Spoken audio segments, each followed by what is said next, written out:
I spent a night in a police station, but it was not for anything I committed. It was for what I saw. Really? I was a witness to a crime, yeah. Really? What crime was it? It was carjacking, but this was back when I was a kid, so they didn't call them carjackings. But it was somebody was pulled out of a car, and they ended up getting shot, so it was not a good story. Wow.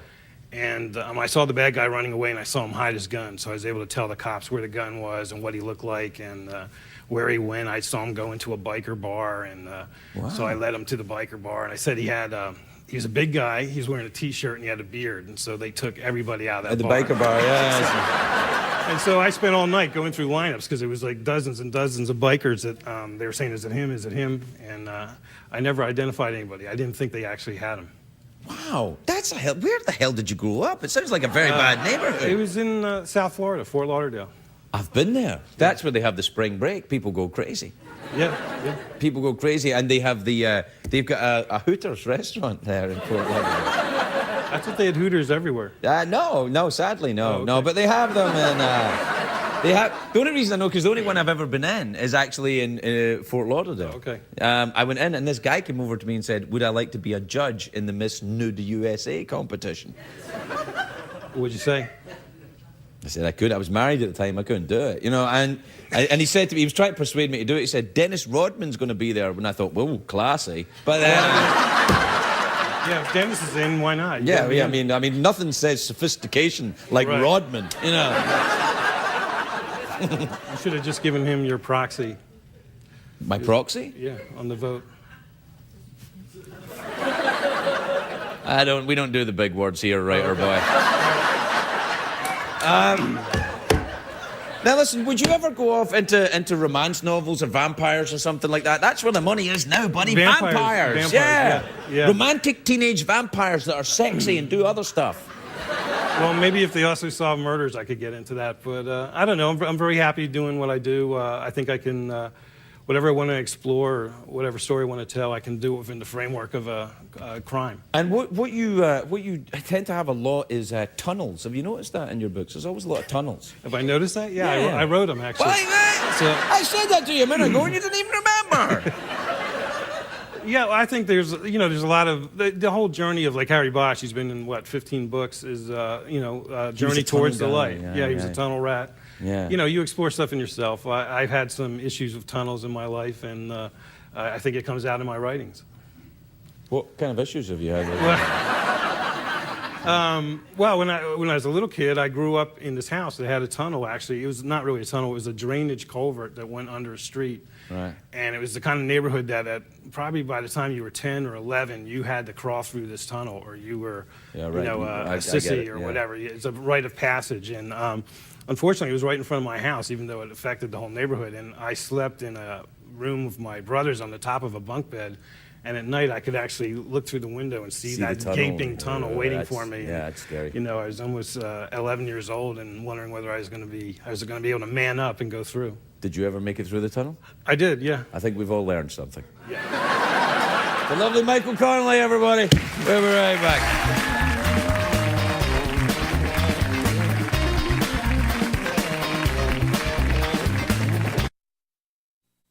What did we learn on the show tonight, Greg?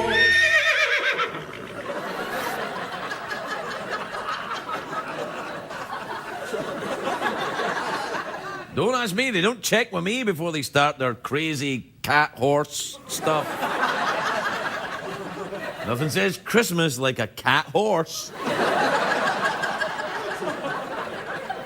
What was wrong with you people? Anyway, what did we learn on the show tonight? Well, we learned Julia Ormond has glittery arms. We learned that I can do a Goofy impression. I know, isn't that awesome? Sometimes I just do that when I'm on my own in the house. We learned, though, the most important lesson we learned tonight, if you learned nothing else from this show, ladies and gentlemen, know this. Never wear your beef body spray around Drew Carey. Good night, everybody. See you tomorrow.